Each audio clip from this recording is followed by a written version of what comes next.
एक बुजुर्ग महिला कुसुमा अपना भारी बोझ संभालकर शहर के नंबर 7 वाले बंगले के गेट पर खड़ी है। उसके पैर लंबी सफर से थक कर दर्द कर रहे हैं। वह कई मिनट से गेट की तरफ देख रही है।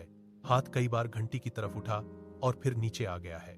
पति की अचानक मृत्यु के बाद गांव में जीविका चलाना पूरी तरह असंभव हो गया है। बारिश ने फसल बर्बाद कर दिया, मकान की छत टूट गई और 3 छोटे पोते पोतियों का पेट भरने का कोई रास्ता नहीं बचा था। इसीलिए वह रात भर का सफर करके यहाँ काम की तलाश में पहुंची है। वह सोचती है कि अगर यहाँ काम नहीं मिला तो बच्चे भूखे रह जाएंगे। वह आखिरकार हिम्मत जुटाती है, हाथ आगे बढ़ाती है और गेट की घंटी बजा देती है। वह रोज सुबह 4 बजे उठकर सबसे पहले बगीचे की सफाई से अपना काम शुरू करती है। शाम 8 बजे तक वह बर्तन धोने, कमरे साफ करने और खाना बनाने का सारा काम पूरा कर देती है। वह कभी अतिरिक्त पैसे की मांग नहीं करती, कभी घर की किसी चीज को बिना पूछे छूती नहीं है। उसकी लगातार मेहनत और ईमानदारी ने 1 महीने में ही पूरे घर का विश्वास जीत लिया है। अमीर घर की मालकिन श्रीमती वर्मा अकेले रहती हैं।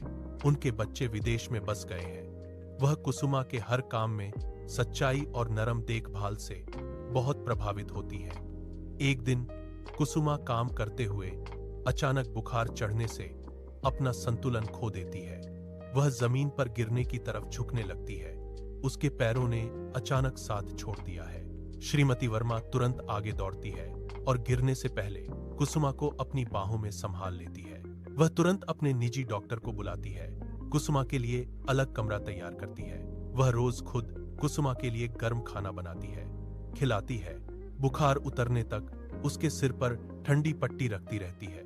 गांव में कुसुमा के पोते पोतियों के लिए वह समय समय पर पैसे और सामान भेजती रहती है। हफ्ते भर में कुसुमा ठीक हो जाती है। शाम की चाय के समय कुसुमा गांव की कहानियां सुनाती है, छोटी चीजों में खुशी ढूंढना सिखाती है।